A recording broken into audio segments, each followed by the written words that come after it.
hese-hese nak wari cai herang wari cai teh steril make mesin hayang timbul cai herang ku hese-hese na cai herang wari lantaran polusi baheula di sawah urang nginum cai sawah ge aman bae baheula diurut kitu kebo eta ngeunah bae lantaran polusi wah hari coba-coba urang. Nah ialah kesejukan batin para wali Allah aya ma'rifatan disebut hikmah eta teh bagaikan cai lillahi lahumul fatihah bismillahirrahmanirrahim alhamdulillahi rabbil alamin Ar-Rahmanir-Rahim Maliki Yaumiddin. Bantak dina ilmu kewalian caritana eta cai teh akan ngomong cai ngomong lamun cai di ember cai di sumur cai di empang cai di kali cai di keran leuleuh jelema mates ngising cai ngomong ayo ka dieu aing ditugaskeun jaga bersihan sia aya nu dadabul ku taneuh ku bobolokot ku sagala rupa kotoran cai teh ngomong di kali kadieu cek kana teh aing nu ngabersihan ngomong cai teh eta ngawean nyana kadieu hayu kadieu tah lamun cak anu najis teh imbung ulah mah isin ulah isin aing ditugaskeun jang para tiga bersihan sia boh ieu mah isin kajen teuing mah sare bebelepet ge rasakeun ge ku sia sare bebelepet emang kumaha kitu pamajikan sia ge indit kagen ku kumaha ge ye pinuh ku najis kitu nah ulah ku najis koromod geus pamajikan geus kieu bae ih si kakak mungkuna amban lain deui cenah teh sarua ieu jeung sia mun sia seungit karak aing seungit aing bau sia mah bau atuh bau jeung bau mah tah mah ngaranna nyetel aing ngomong tah ieu cai teh ngawean eta keur carita bahasa dohir horenganan di wali teh aya kesejukan aya cai di jero hatena teh aya caian ilmu makrifat eta cai ketika ilmu makrifat ngaranna hikmah dikaluarkeun sanajan kukumaha ge tetep bae jelema ngarasa sejuk bae sebab lawan caina bening caina bersih makrifatullah wa rasul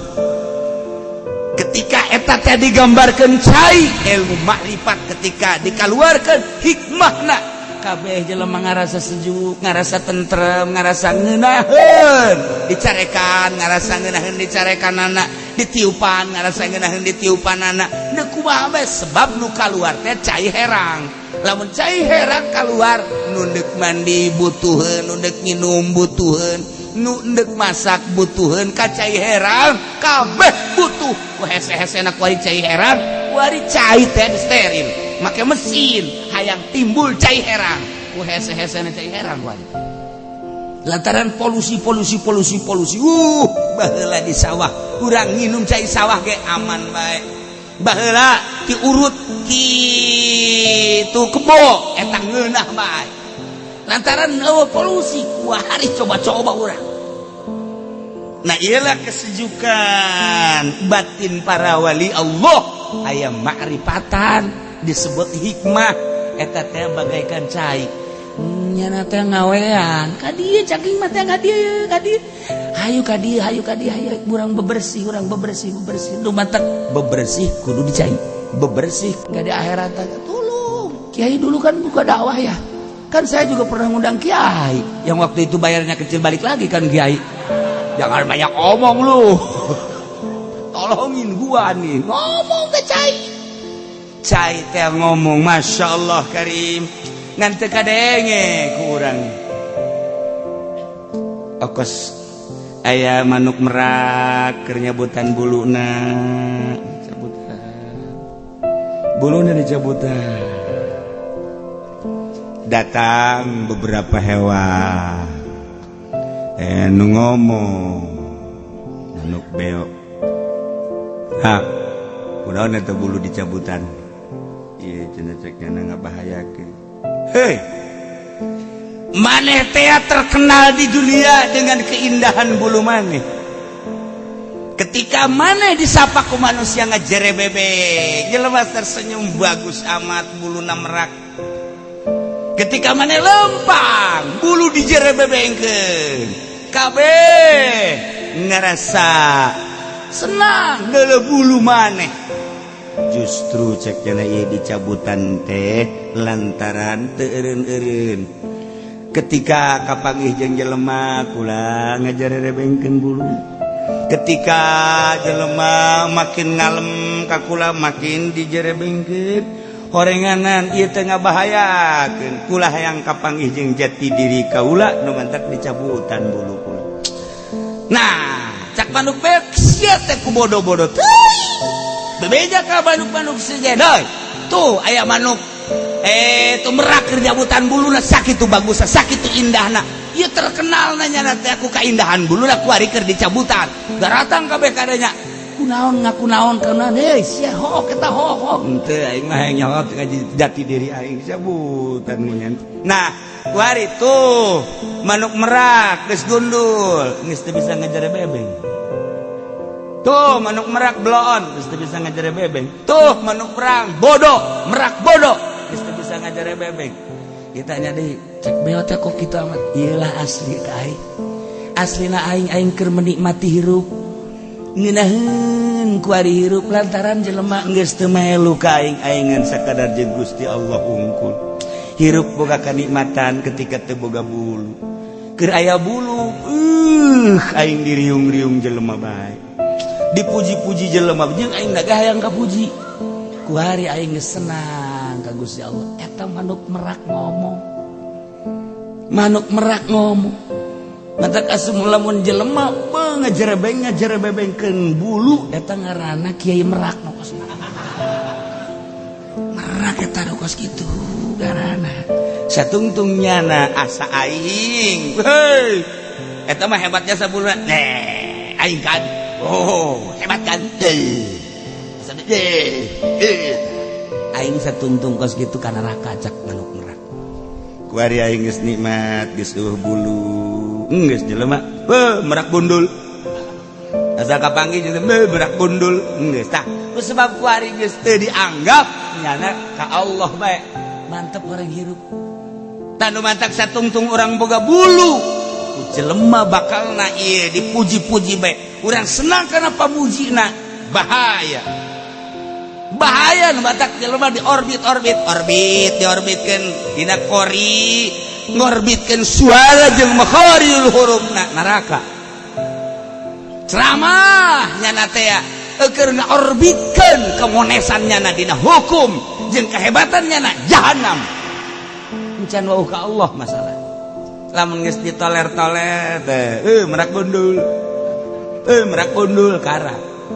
Lamun geus kiai geus teu ngajerebebengkeun buluna kakara.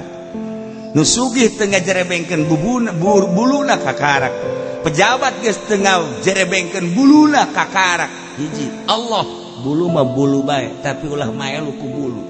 Ka Allah, eta kan bahasa merak lain lalagaan. Ku hese-hesena cak manuk merak teh aing teh ieu hese jasa lantaran pujian-pujian ti jelema lain lalagaan, maka kulantaran kos kitu ku aing dicabutan. Urang kudu berani nyabutan bulu nu aya di awak urang demi untuk ma'rifatullah wa rasul. Lamun encan nyabutan bulu moal bisa kajen kumaha ge wauh jeung Allah. Sebab sapopoe urang kapanggih jeung jelema, waduh kiai pinter amat, irung bekah. Waduh baju pendi gagah amat. Saya teak. Enggak jahanamna ge kerakna deui tah. Jahanamna ge kerakna deui. Belah dituun kerak naon teh kadinya. Asal asal geus kos kitu. Asal kiai dipuji wah atuh saya teh. Eta bulu teh ngabahayakeun. Cabutan bulu kena wauh ka Allah. lamun geus dicabutan karak jelema geus eueuh anu mandang mantap ku waliullah mah leuleuweungan heula geus leuleuweungan heula geus teu dianggap ku jelema karak dibere ku Gusti Allah ilmu marifat. Ketika geus aya ilmu marifat balik deui teh mah bulu mah sapada dijibat cabutan doang engke mah manuk merake kembali deui nyana geus teu nganggap ka bulu karak di dieu leuwih hebat merak nu ieu jeung merak nu itu lain deui nu itu ngajerebebengkeun hayang kalem nyana mah geus ngajerebengkeun geus teu nganggap ka bulu sebab pernah dicabutan ku sorangan. Gambaran ibadah ka Gusti Allah lamun can bisa nyabutan bulu-bulu nu aya di urang sugih cabut kasugihan urang boga jabatan cabut jabatanana urang boga kitu predikat kiai cabut ka kiaianana keunakeun batur teh ngahinakeun ka urang keuna batur teh teu nganggap ka urang karak lamun geus batur teu nganggap ulah dionang sama kiai kos kitu ieu senang urang masyaallah aing geus teu dianggap geus aing mending dianggap ku Allah bae kajen ku manusia mah teu dianggap jeung lain pan tatangga teu nyahueun aing kiai masyaallah aing geus kebal sabenerna jadi kiai nyana hajat aing teu diundang tahlil goblok meureunana pajar lain kiai meureun aing suratan ku nyana kepada yang terhormat tetangga yang goblok. Emang kamu tidak tahu bahwa saya kiai? Kok yang lain diondang saya enggak? Gedean mana kiai saya dengan kiai yang kamu ondang? Ditolol tuh coba. Itu kan kiai tolol eta kan itu. Masya Allah, tahu malah lain merak-merak aja jaket terus tamu merak. Geus kikikan. Merak ona merada aya batik-batikan. Cabutan bulu urang. Nah, lamun urang geus bisa nyabutan bulu karak. Iyalah lain lalakon sapoe 2 poe sabulan 2 bulan 1 tahun 2 tahun ngaranna dalam rangka suluk cabutan kurang datang ka nanaonan hirup kubatur di bajar hebat-hebat ilmu ja ilmu nu Allah kubatur pajar gagah beja gagah nu Allah kubatur batar sugih ja sugih nu Allah kubatur bajar pajar hebat nu Allah aing mah jauh naon hakikatna mah ja isuk pageta bade cawokot ku Gusti Allah naon hartina aing atuh dihareupeun Allah kata mah hanya anggapan-anggapan jelema bae nah geus nyabutan bulu mah bakal kos kitu tapi lamun encan nyabutan bulu alhamdulillah di hadapan kita ada kiai yang akan memberikan ceramah ialah Kiai Haji Fudhali. Pakai DRS itu dapat waduh saya kuliah lama itu. Ntar saya nggak ceramah kalau nggak pakai DRS. Kiai tolol tuh. Geus maning bubar geus ulah didengekeun namanya. Bulu mah diterap-terapkeun malah malin merak-merak acan ieu mah. Tak kayak bahasa manuk merak kunjungan tak iyalah urang kudu bisa jabutan bulu engke geus wau jati diri urang ka Gusti Allah kakarak di dieu boga hikmah lamun urang geus jadi berhikmat ibaratna cai bersih ketika cai bersih kan ngomong cai kadieu mantap hubul khalqi cinta makhluk cuman cinta makhlukna lain hayang dibere lain hayang dipuji hubul khalqi cinta ka makhlukna teh li irsyadihim wa li ikhrajihim an zulumatit tabai ila anwari arwahihim jadi nyana teh resep ka makhluk teh deuk dituduhkeun bisi can nyaho wudu can nyaho salat bisi can nyahueun ka Allah li irsyadihim wa li ikhrajihim an zulumatit tabaihim ieu perwatakan anu jahat anu jore di awak maneh hayu kade urang bersihan hanya nu boga makrifat nu boga hikmah anu caina bersih lah anu bisa ngabersihan watak-watak anu salalah ila anwari arwahihim supaya rohna cekas sakumaha aslina baheula nah ngararomong ngorenganan masyaallah karim ulah disangka henteu ngomong ieu batu-batu ngomong kayu-kayu ngomong sakumaha kangjeng teh kan disapa ku batu assalamualaikum ya Rasulullah batu salam kayu tangkal korma ka kangjeng Nabi assalamualaikum ya Rasulullah onta ka kangjeng mah Assalamualaikum ya Rasul. Mau ka Kangjeng Rasul, Assalamualaikum ya Rasulullah. Ya Allah ya Rabb. Ih, geus pugu jin ka Kangjeng Nabi mah. Assalamualaikum ya Rasulullah. Mentek aya di Al-Qur'an surat jin. Nah, ieu teh hayang dibere penerangan, diutus kita nyampekeun beliwani walau aya. Nah, kos kitu mentek kaji pendek ge kamari aya nu gaib dan bebe aja.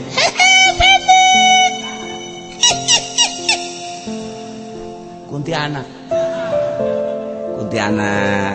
emang sajurusan saja lamun orang ngawirid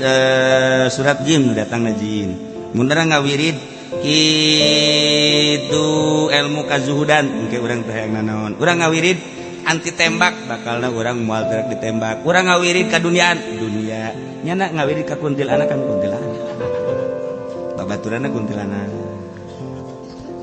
sajurusan tak nyawa tilok sih dan kakuburan nyawa tilok sih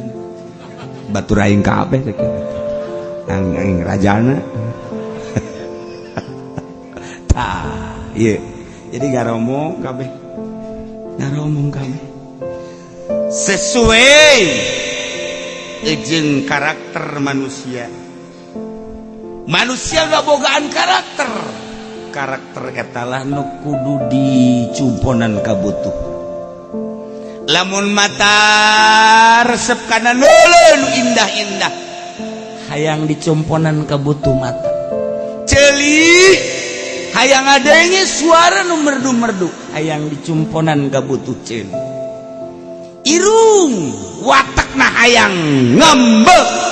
nu seungit-seungit hayang dicumponan perwatakan irung letah rasakeun nu lazat-lazat jeung nu ngeunah-ngeunah hayang dicumponan zakar asal hudang hayang dicumponan ngomongnya jangan kau biarkan aku nya lagi ngomong sarua bae eta ulah pajar teu ngomong eta kos kitu ngomong suku leungeun ngomong kabeh sesuai jeung kebutuhan-kebutuhanana nu mantap urang teh sapopoe teh neangan jang nyumponan kabutuh kanyahoan kan gerage ulah waka ilmu makrifat ilmu pasti bae heula cek Imam Ghazali engke kadituna bakal ngajaokeun ilmu makrifat jelema bakal neangan naon nu dibutuhkeun ku nyana bakal ngadeuketan nu bisa nyumponan kana kabutuhnyana sebab ketika jelema lapar berarti butuh dahar neangan nyana restoran neangan nyana warung nasi warteg hayang minum neangan nyana di mana kafe hayang kopi misalnya hayang teh misalnya dan lain-lain sebagainya nyana neangan jang kebutuhan nyana nah ketika hayang kawewe nyana ge neangan bae di mana ieu nu bisa di mas kawinan terus eta mah menormalkeun nu teu normal di mana aing kudu meuli di mana aing kudu meuli mulai geus teu normal geus aduh duit dengan ge aya 50.000 nah berarti si mbak bisa dikredit eta mah kos kitu ya 1 kali pakai 3 kali bayar oh gak apa eta kan kebutuhan nah berarti kan geus kos kitu tah asal jelema karep asal jelema neangan kitu asal jelema neangan restoran lapar jelema neangan kafe berarti hayang nginum jelema neangan disesuaikeun jeung kabutuhnyana saha nu bisa nyumponan kabutuhnyana nyana tentrem berarti kiai lempang ka pemerintah berarti aya kabutuh kajian kumaha ge teu kudu dicaritakeun aya kabutuh 100% kajian kumaha ketika pemerintah datang ke kiai satu sarua pemerintah ge aya kabutuh ka kiai teh aya kabutuhna wallahu alam mungkin ai pemerintah endeu ka kiai mah deuk ngaji masalah deuk ngaji mah atuh masalah mungkin bae minta nasihat masalah ngaji keneh ngaranna datang ka kiai teh hayang persahabatan bae lantaran aing teh bisa ieu teh ibadah lah hayang ngawauhan kiai bae sugan bae di akhirat ku wauh mah ke rada kagupai-gupai masalah eta beladieuna aing hayang wau ka kiai jang nyumponan ka hayang aing butuh ka kiai eta sebab aing dek naik di dewan, aing dek naik jadi gubernur, aing dek naik jadi bupati. Ieu mah penjahat. Tinggal di dalam bae kuat. Kiai ge datang ka pamarentah teh apa kedek ngaji? Maknya dek ngaji kudu ka pendopo. Konsepna ngaji ka pendopo. Konsepna berarti teman di balik ngaji ada udang di balik kutang. Nah ini geus kadeuleu nu lelempangan di mana becek Imam Ghazali lain cakula tangun hartina kula atuh ngan macaan konsep-konsep ulama-ulama ahli hakikat seperti eta lempangna di mana eta lah nyana keur jumponan kabutuhnyana lempangnya di dinya nyana keur boga kabutuh di dinya nyana keur lempang di dinya nyana kabutuh nadinya jelema di partai berarti aya anu kacumponan nyana ketika di partai kajen kumaha ge sebab jelema lamun henteu kacumponan moal kalumal moal hayang di partai moal hayang kajen kumaha sebab naluri manusia selalu kitu nah nu paling bahaya dina kolbu teh ieu aya lelembutan kolbu teh ngomong di antarana nafsul lawamah aya hawa kahayang teh kudu dicumponan ketika dicumponan bungaheun nyana saha sih nu bisa nyumponan nu mendak jelema teh ya deuketna jeung sieu kacumponan kahayangna jelema deukeut jeung sieu kacumponan kahayangna jelema deukeut jeung sieu kacumponan kahayangna moal bisa dipaksakeun sieu kahayang deukeut jeung ieu tapi beda henteu bisa nyumponan moal bisa deukeut ka jeung bisa mental ka jeung kumaha bisa mental kahayang hawa ngaranna nah ieu teh deukeut amat ka dieu aya kacumponan kahayang ieu kiai ieu pengusaha deukeut ka kiai eta pengusaha hayang deukeut ka kiai berarti hayang aya anu dicokot di kiai elmuna lamun kiai geus deuketan nu sugih berarti kiai aya kabutuh jang nyumponan ka hayang kiai sebab kiai teh ya boga kahayang nu sugih nu bisa nyumponanana we dalit katanya dalit nyaos ya dalit teh mukholid teh dalit teh kental tidak bisa dipisahkan sebab bisa kacumponan nah eta teh kos kitu teh mentek awewe ge lantaran nyana bisa nyumponan kabutuh urang ge bisa nyumponan kabutuh nyana maka terjalidah hubungan cintrong nah di sini ada trisno aduh itu sari kebutuhan nah ieu keur carita urang hirup teh kitu bae kajen kumaha ge saha nu bisa memenuhi kebutuhan aing deukeut ketika butuh deukeut geus teu bisa kacumponan kabutuhanana bila perlu pepegatan aing mah sia teu hayang geus hayang wau guru tinggal guru babaturan tinggal babaturan hayang sebab naon geus teu kacumponan ka hayang aing nu mancak lamun lain lillah babaturan teh henteu karena Allah aya retakna bae kajen kumaha sebelah pihak teh karena Allah mah sebab aya kahayang kacumponan kabutuhna ketika teu kacumponan kabutuhna geusang ieu bahaya ketika kahayang diteruskeun bae kuari hayang jadi RT hayang jadi RW hayang jadi lurah belian jelema demi kahayang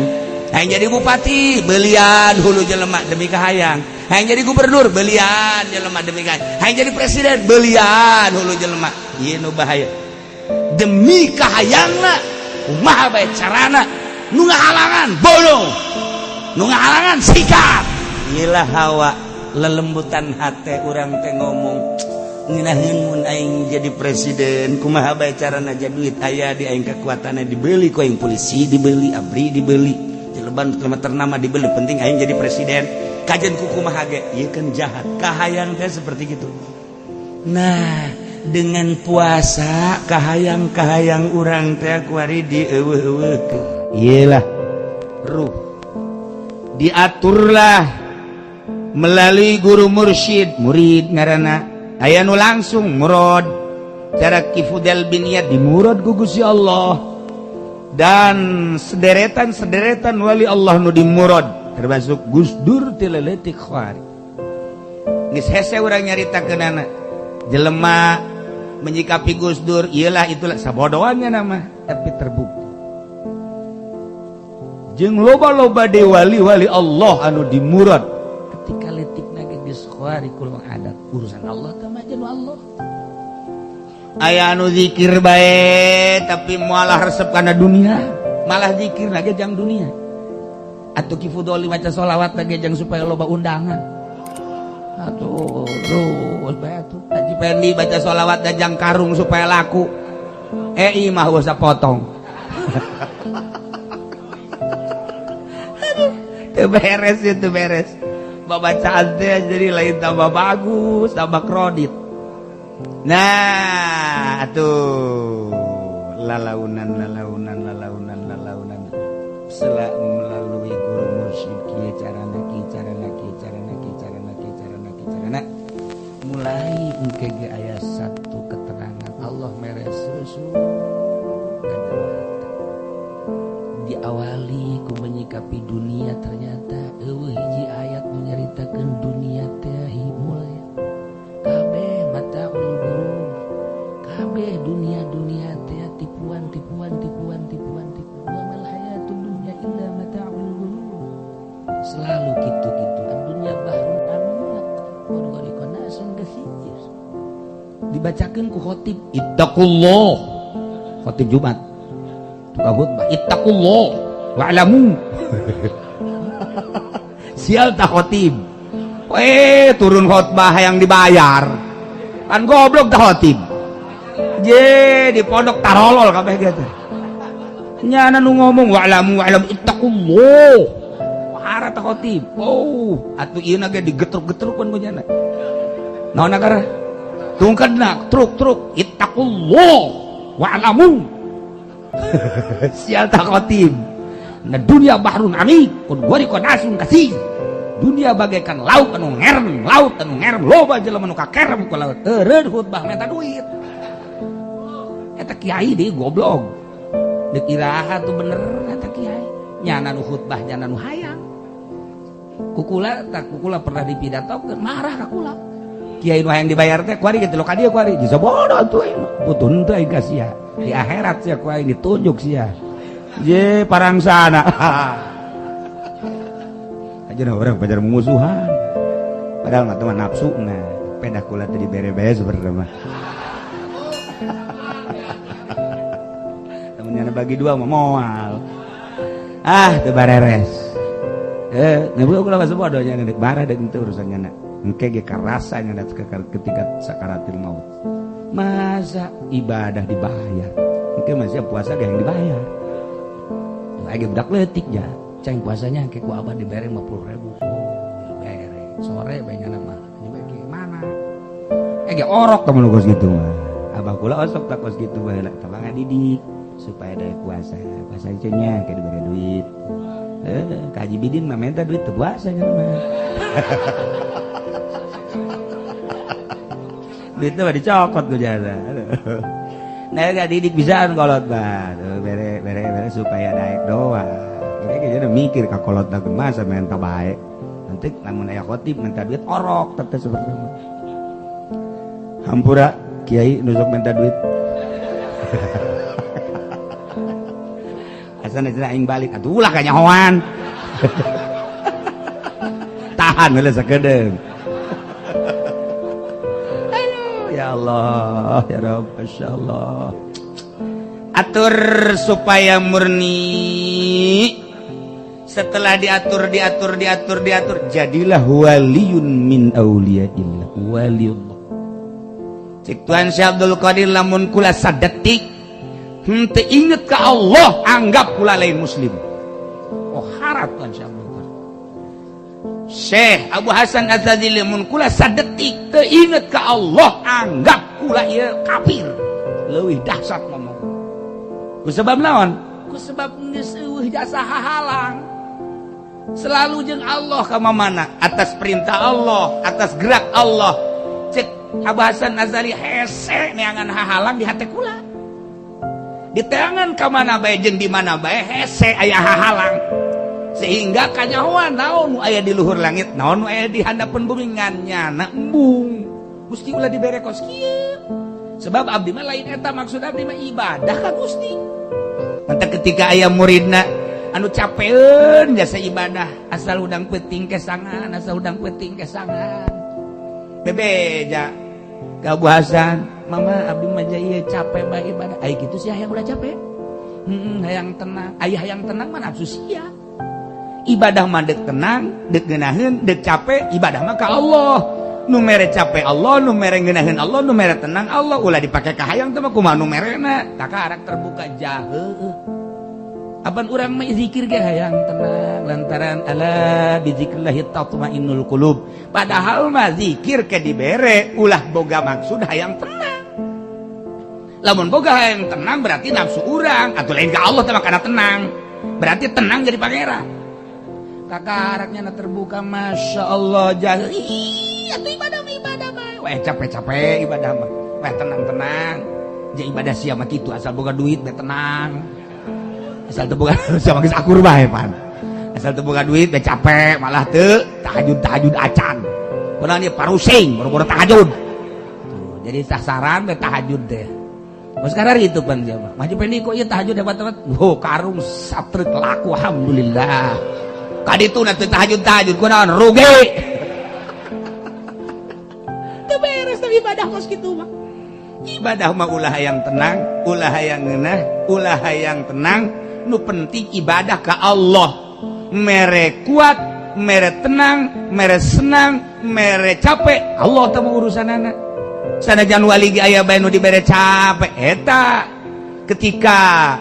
bebeja atuh capek nang Allah ku Allah teh fluktuatif ditaikeun diturunkeun perasaan urang dingeunahkeun dihenteukeun dicapekeun dihenteukeun neuk nyoba ka walina datang ka mana sia ketika capek datang ka mana sia ketika gering datang ka mana sia ketika susah ai kitu mah dibere sehat dibere boga duit tong majikan huhahehe atuh pantes sia bisa tahajud dia bisa nganamatkeun Al-Qur'an ge kuari sia kuari dibere gering pamajikan marah bae duit teu gablek aya nyaho pere cenah tuh parah tuh caknya tuh ya pagaweannya na meureun nah itu dek istiqomah teh hese nah ketika urang inget aing mah ibadah ka Allah nu mere capek ge Allah atuh terus bae aing mah ibadah ka Allah dibere tenang nang Allah aing mah ibadah ka Allah dibere senang nang Allah hayu bae geus ka Allah capek ngeunaheun tenang henteu ka Allah ieu lain ka capek lain ka tenang beres karek ibadah lamun urang teu dituduhkeun ku wali Allah moal nya urang mah hayang ngeunah dahar ge asal dicip-icip teu ngeunah mah ka ditu kan ka ditu kan malah ka belah dieuna mah neng sia teu bisa masak ieu rumah tangga geus kebal-kebal goblok meureun sia mah mulai geus aya goblogan di dinya tangkorak sia aing kawin deui ge ieu nah mulai geus lain gebagusan deui pemajikan atuh nyayur asem ge dikonengan pan salah pemajikan ge serba salah tapi cak abah teh apa ai waliullah mah lain kitu neng nyayur asem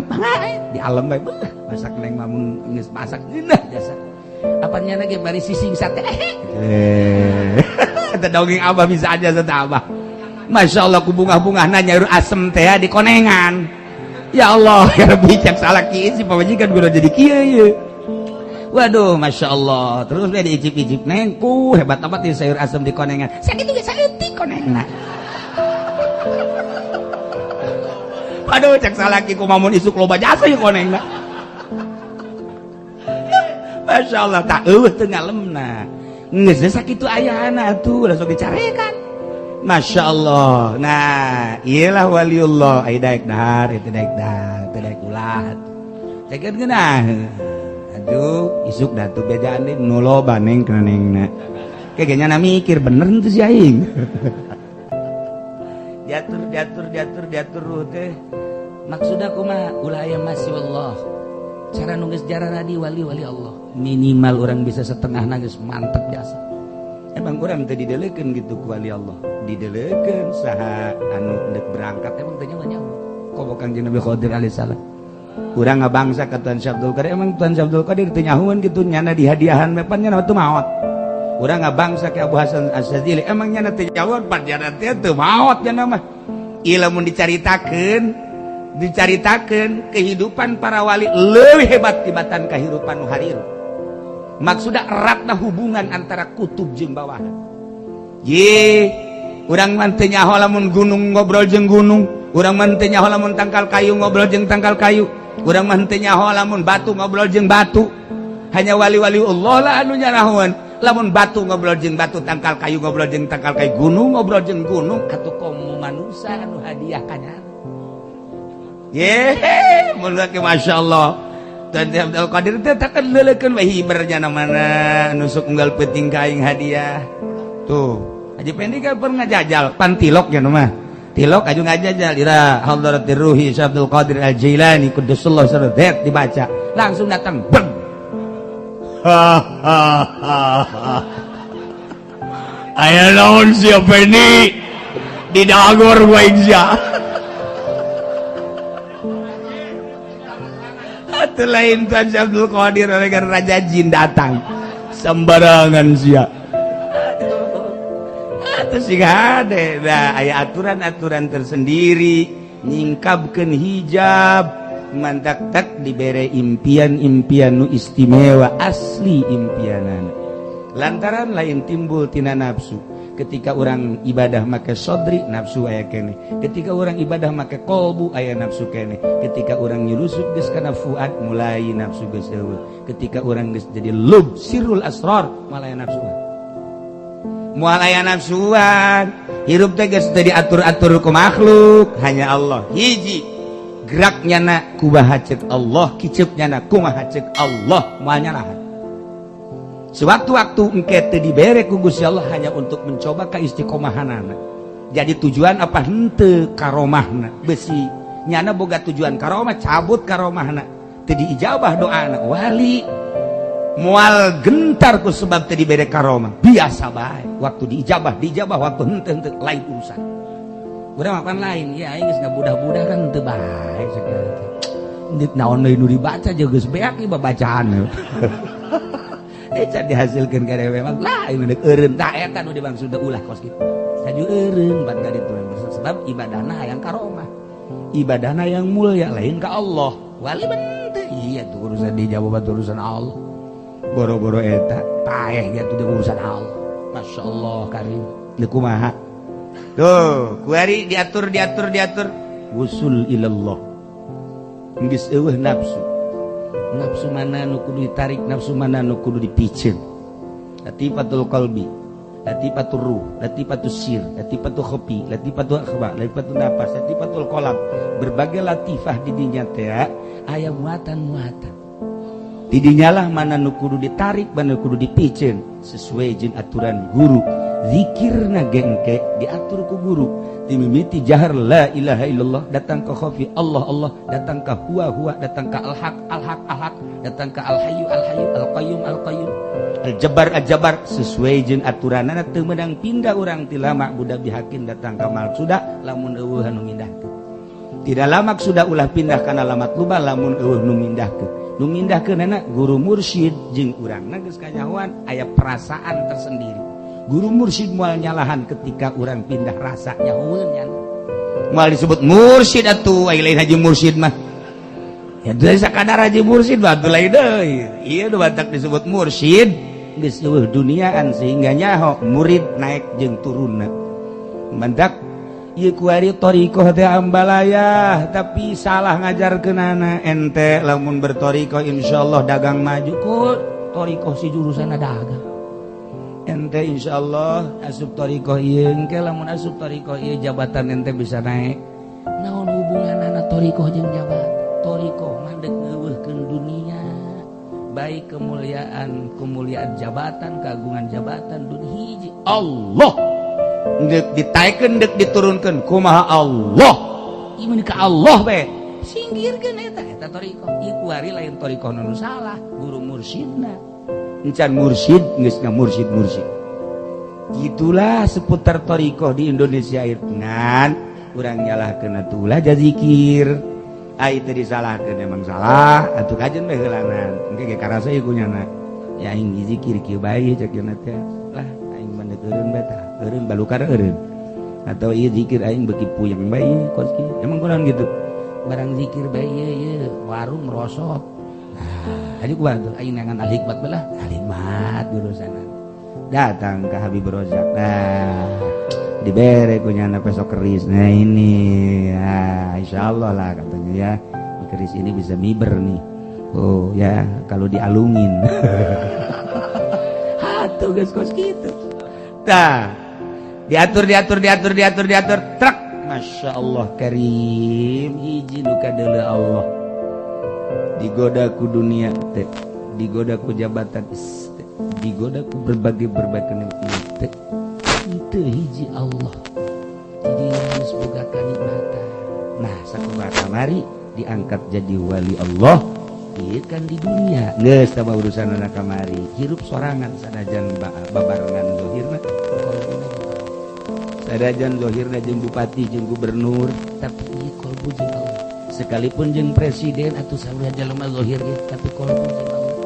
berbeda engke bakal langkah-langkah anu memang menikmati dunia jeung nu teu menikmati dunia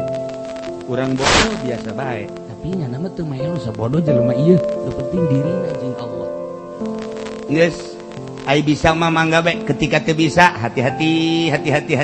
geus waliullah nu berangkat di pemerintahan aya nu di perekonomian aya anu berangkat di pertanian aya atuh waliullah mah kumahanya na bae lamun urang nyaritakeun di salah satu tempat di Karawang aya waliullah eta teh aya kuari ge maksudna nyana biasa bae kadang-kadang kuku cuprakan di laut kadang-kadang mah atuh biasa tani kadang tapi mun dipanggihan kan hese di Jampang atuh aya sarua bae kadang-kadang ka kebon kadang-kadang ka laut kadang-kadang tapi hese urang neuk ngobrol hese termasuk di Pandeglang atuh aya kadang-kadang ka gunung kadang-kadang ngobrol kadang-kadang tapi ngobrol serius teu bisa lamun eueun nu kararitu di kumaha di nagara ge aya kuari teh di nagara anu keur ilu pupolitikan biasa urang mah teu jaho si eta tapi jangan ngaluruskeun setik atuh mal kanyahoan urang kuari hayang boga sumur caina supaya keluar kan kudu digali heula aing ngagali kan kudu bobolokot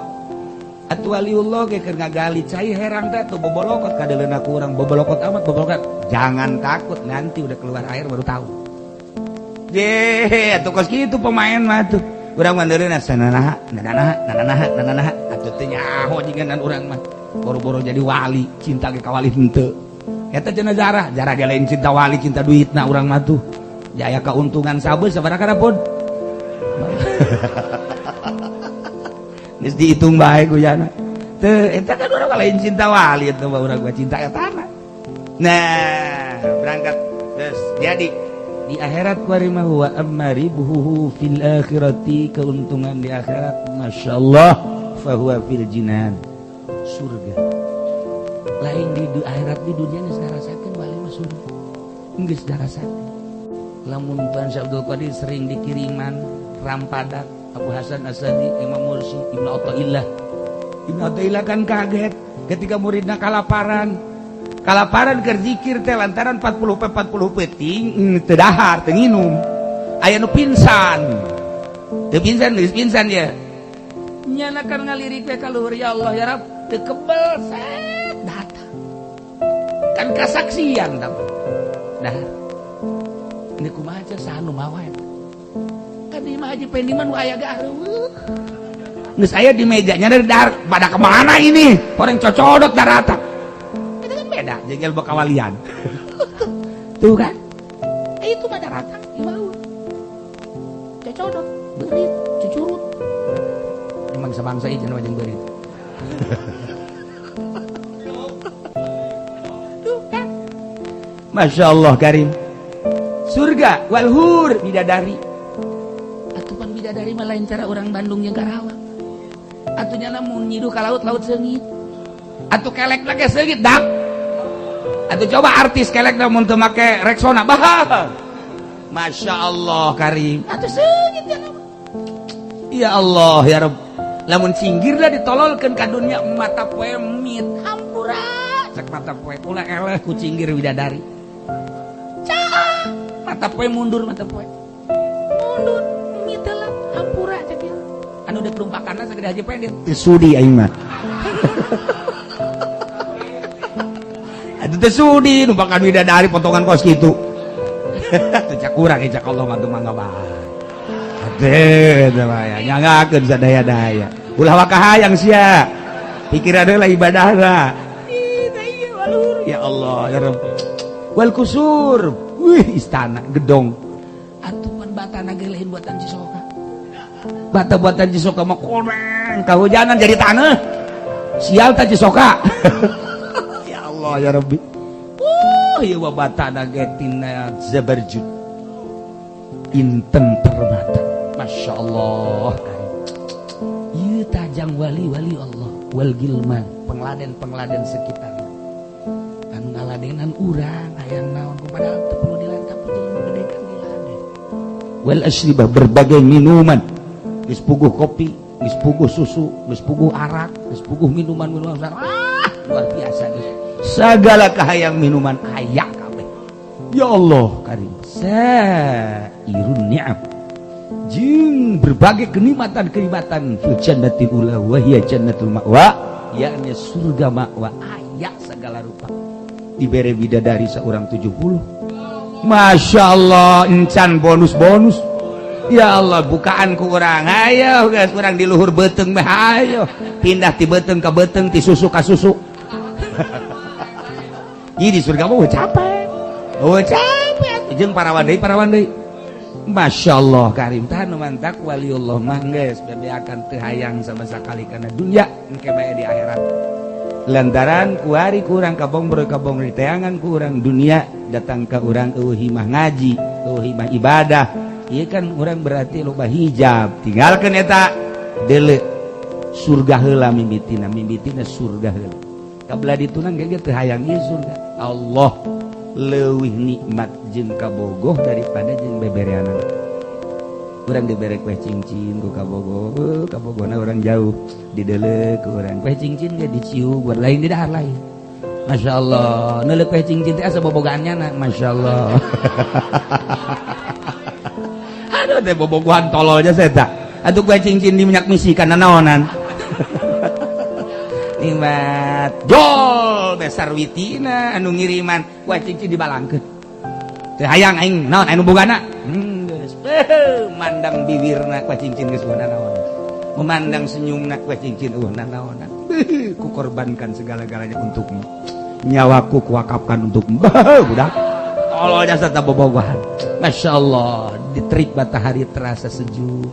ketika aku bersanding denganmu tanpa harus ada payung engkau sudah menyejukkan hatiku Masya Allah gombal lah iyalah jadi urang teh kuari mah budak keneh urang mun ditanya ibadah hayang ka sorga ibadah hayang ka sorga orok sama kos kitu mah ngadahar bodek krisin embungeun lantaran pait diamisan supaya daek nah ieu ge hikmahna maca sholawat ieu hikmahna maca ieu urang percaya kana hikmah-hikmah kabong bro engke naon teu hiji bae Allah ketika geus dibere rasa jeung Allah geus naonan sorga mah sapira sorga atuh Jepang nikmat-nikmatna di akhirat di sorga atuh kapan neuleuh Allah ketika urang dibere neuleuh ka Gusti Allah engke jaga di sorga jeung pasti eta kenikmatan sorga seakan-akan naon gitu ngaran lebu anu berkeliaran ku eueuh harti-hartina sedengkeun Kangjeng Nabi mah iraha hayang bisa jeung Allah teh ya ai urang makan di waktu aya anu seminggu sekali anu sebulan sekali Haji Pendek mah lah sak sorga sakali dong nya nu gitu teureus teh sakitu ge jatah tadi namanya nama di luar tuh bisa ka jero di luar ngan haju digarrokeun kurang sorga pen sini pendah tadi namanya di luar bae teu beunangan ka jero teu buka kuncina masalahna sebab kuncina teh kapan kudu Islam jadi rogok kuncian salatna teu nyangkol salat teu nyangkol jeung zakat teu nyangkol bisa dibuka tuh kunci nah nyana ikan neraka merembung ka surga teu datang di tengah ngan digarrokeun bae ku kawin gede pen aduh Masya Allah nah iyalah keuntungan mengurus ruhani tinggal kurang na bae kuari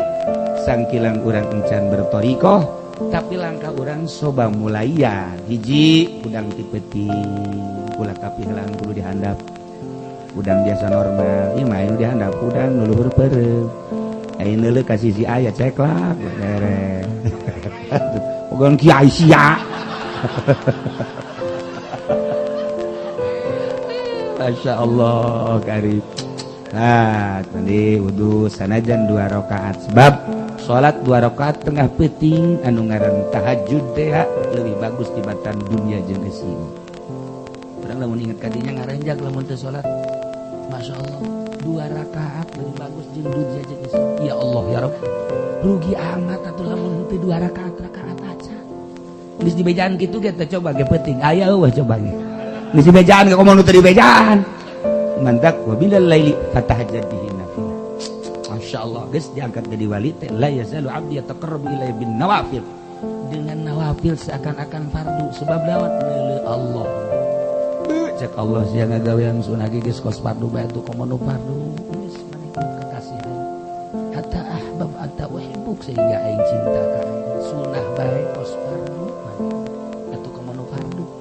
Urang mah fardu teh geus dianggap sunah. Geus jasa.